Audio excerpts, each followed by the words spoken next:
Hello and welcome to episode 105 of Linux Dev Time. I'm Joe. I'm Kevin. And I'm Andy. Good to talk to you both again. No Amelith this time as he is travelling. Boo. Yes, but we're going to struggle on without him. I thought as it's summer, let's do something fun. Let's talk about project extremes.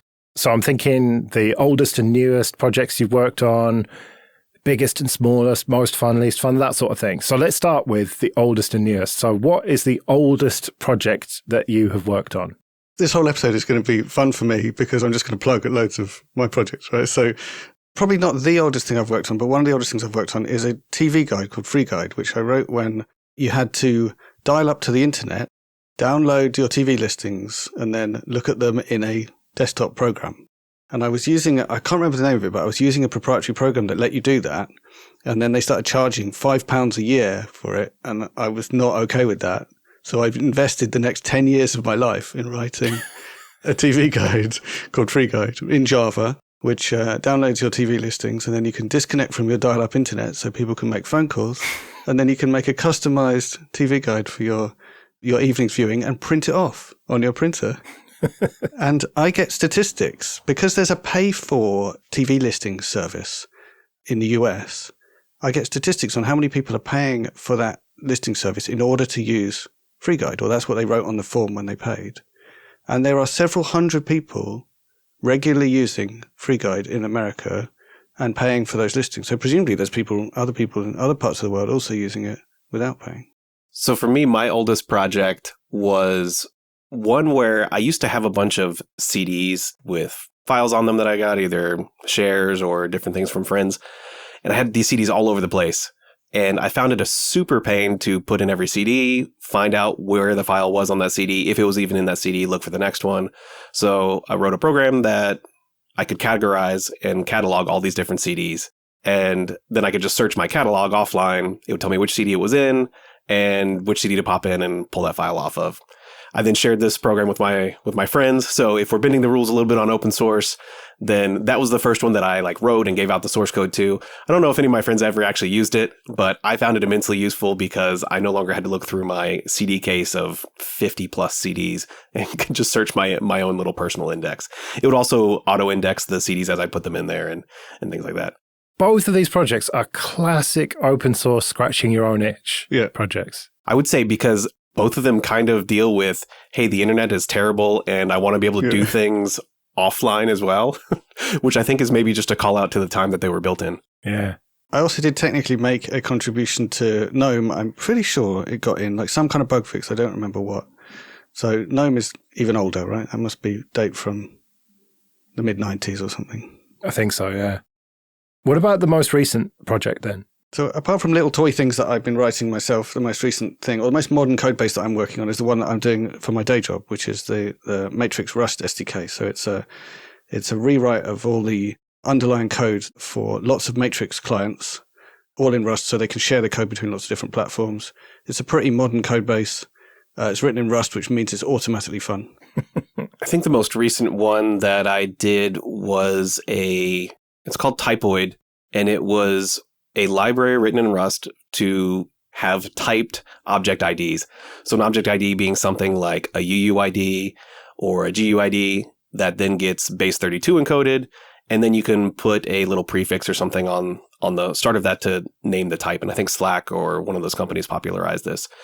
But what this does is it takes it in Rust and also puts it into the type system so that you can have, say, a user ID. And it's actually a user struct. And you can use these in databases that support OIDs or OIDs, however you want to pronounce them. I don't think I've ever actually said that out loud. What is an OID? An OID is just an object ID, OID. Okay.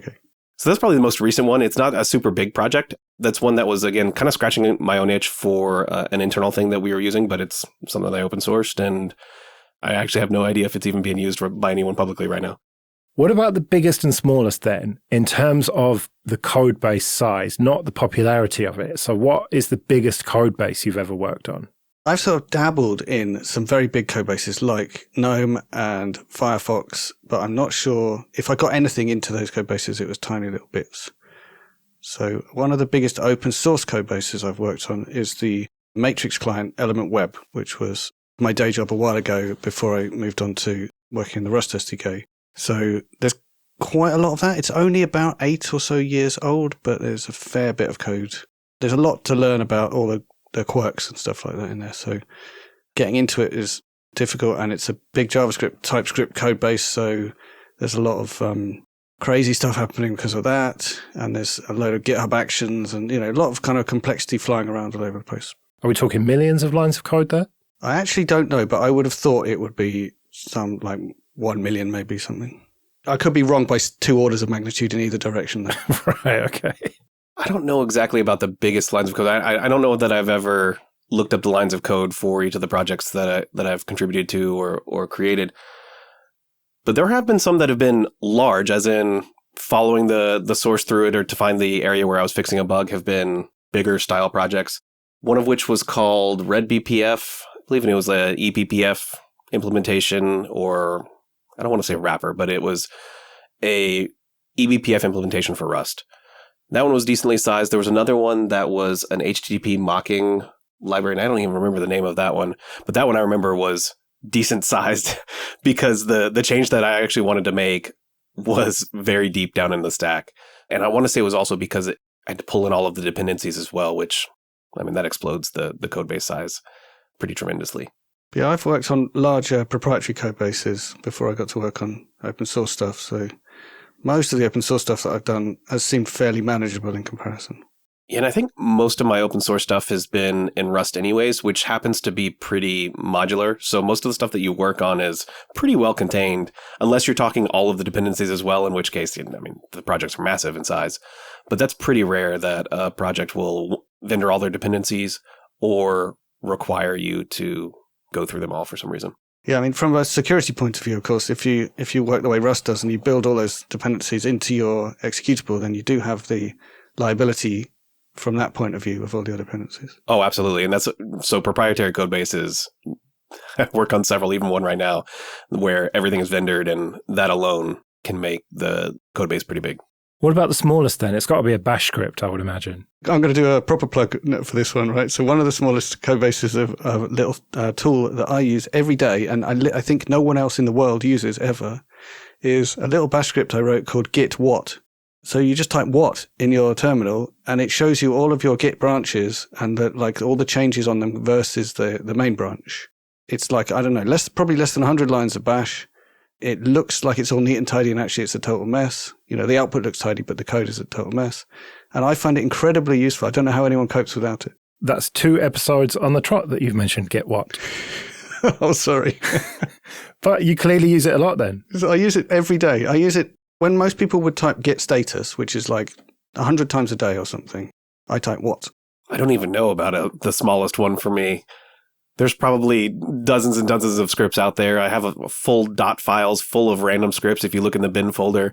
So that would be a hard one for me to answer. I've got another one as well, which is someone texted me at some point and said, they're talking about your project in this conference talk that I'm at. And I was like, oh, which project are they talking about? And it turns out they were talking about a project called IGCC, which I wrote probably in a day, which is a Python script that wraps the GCC compiler so that you can have an interactive experience of writing C++. It's the most horrific hack. It basically takes whatever you've typed so far, compiles it into C++ using C++, runs it, and then it suppresses any output you've already seen. And then any more output that came out this time, like more than last time it ran, it prints that out. So it feels like you're interacting with C++ interactively, and actually it's just this horrific, awful hack, which only works for some bits of C++. But anyway, it's one of my most famous pieces of code because someone like Uncle Bob or someone talked about it in a conference talk. I'm pretty sure 99% of all software out there is just hacks on top of hacks. So I wouldn't feel bad about that one at all. But I mean, this is another level. Well, that's got me thinking, which of the projects you've worked on is the ugliest hack? It sounds like that one for you. Yeah, I think that one's got to win. I think for me, it's possibly a changelog generator that I worked on, which effectively just scrapes your Git history and pulls out all the various keywords and commit messages and then formats them in a nice markdown changelog. The reason I would say it's a hack is it's really just scraping Git history. It's not really doing anything particularly intelligent.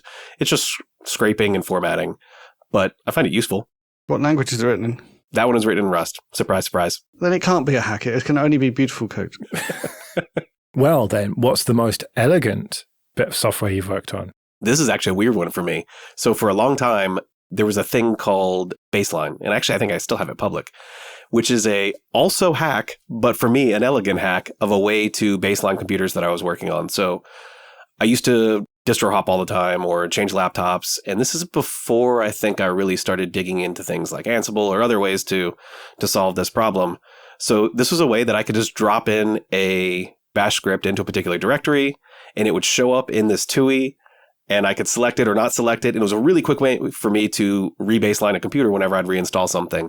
But just the way that it uses bash to scrape all the different directories, pull out the particular functions, and then run only those selective ones that I've pulled out in the TUI, for me, it was just super elegant, even though it's probably disgusting to look at. I love it to this day, even though I don't really use it that much anymore. So now I'm worried that I've talked about this one on a previous show as well. But one of my favorite bits of code that I wrote is the way I test the game I wrote called Rabbit Escape. So it's this game which is like a clone of Lemmings.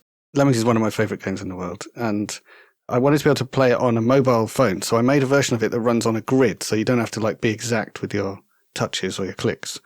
So everything happens on a grid. And my way of prototyping the game was to do it all in like ASCII art. So it ran on a terminal and there was just a little R for a rabbit and there's like a hash for a wall and stuff like that. So that was all fine just for prototyping it. But I actually then wrote all of the tests, the unit tests for that code by doing little ASCII art animations. So the way I test all the logic of the game of like when a rabbit hits a wall, it should turn around and all that kind of stuff. I just draw the ASCII art of each frame of the game as it moves forward. And then if the ASCII art matches what the game actually does, then the test passes. And it sounds silly, but it is so much easier to understand what the tests are testing than if you wrote it in some obscure other way. I think it's really awesome.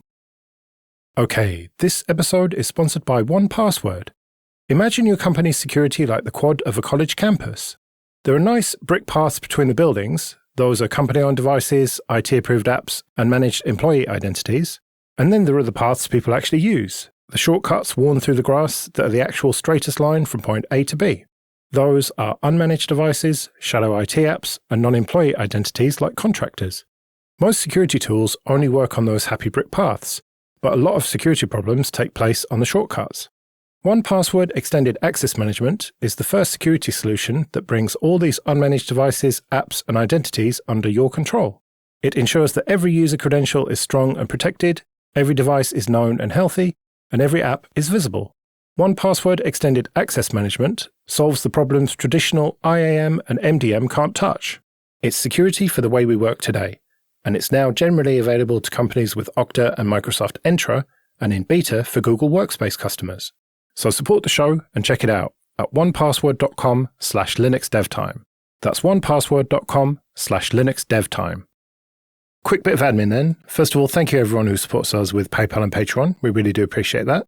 If you want to join those people, you can go to linuxdevtime.com/support.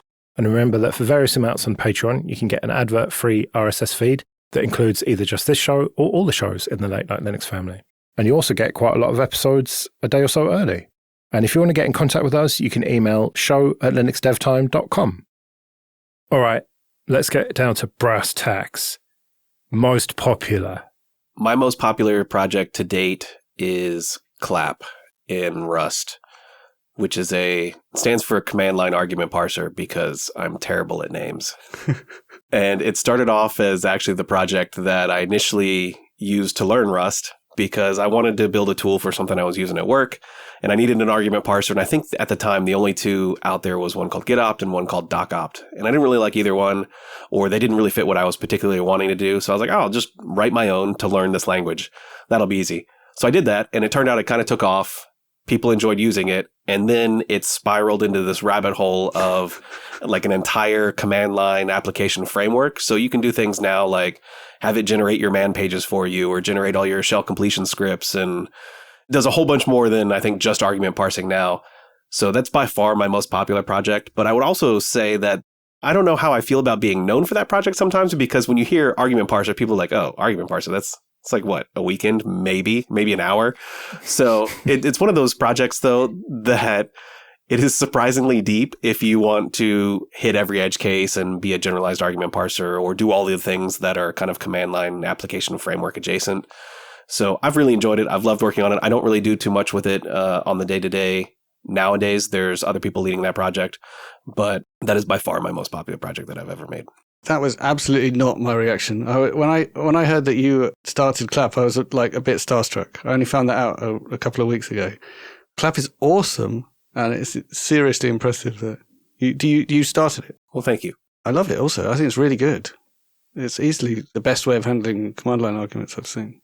One of the things that I do like about that is I've heard people say when they got into Rust, like that was, a little command line utility or something is usually an easy way to get into the language. And I have heard people say before that they like, hey, this made this enjoyable. It started suggesting things to me as I was typing in the wrong argument or whatever. And it made it enjoyable to where they wanted to push forward with the language. And I'm glad that I could have contributed in that way, along with all the other contributors to the project, because now there's been hundreds over the course of the years. So I'm glad we were able to do that. Well, arguably, that is the metric that is most interesting. It's not necessarily how many people use it, but how many people have contributed to it. Yeah. That really makes it the most popular. That was something we focused pretty hard on, was trying to make it a good project for people to get into, whether they were new to Rust or not new to Rust. We wanted to be a project where your contributions were welcome. And if you wanted a mentor to help you get into open source programming, that was something that I really wanted to do with that project, was make it a good, welcoming place for people to begin their journey or continue their journey. That's awesome. The project that I've had that's had the most other people work on it, that started off as my project, was probably FreeGuide that we've already talked about. Had several people do significant contributions to that.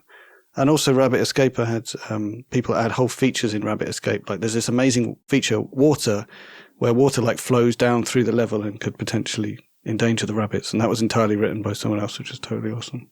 The project that I've worked on generally that has been the most popular is definitely the Element Matrix clients. So, but when I was working on Element Web and now working on the Rust SDK, which is used in all of the Element Matrix clients, those have like millions of users, which is pretty terrifying.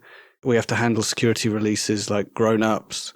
And if we change something, everyone hates it and throws stones at us. And like maybe another measure of how popular a project it is how much people hate it. And people really hate our stuff. So, it must be successful. Well, I think it's mainly that people are very vocal when there's something negative that you change, yet they will just happily go on absolutely loving your project without saying anything. And that is so apparent in the open source world.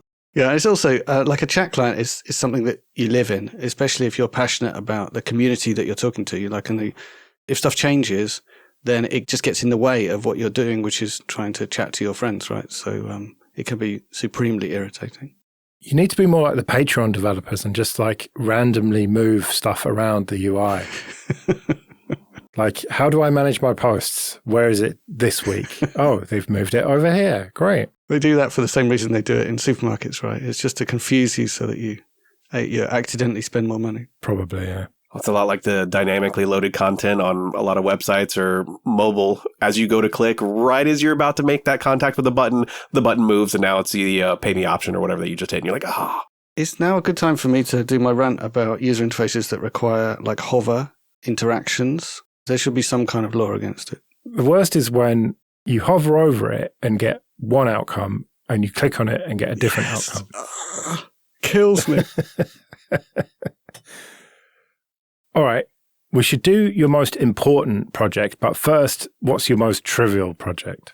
It's got to be one of your silly games, presumably. I mean, all of my silly games are totally unimportant. I have some Prometheus exporters that are pretty trivial. Like there's one that just scrapes IP tables output and presents that as a Prometheus metric.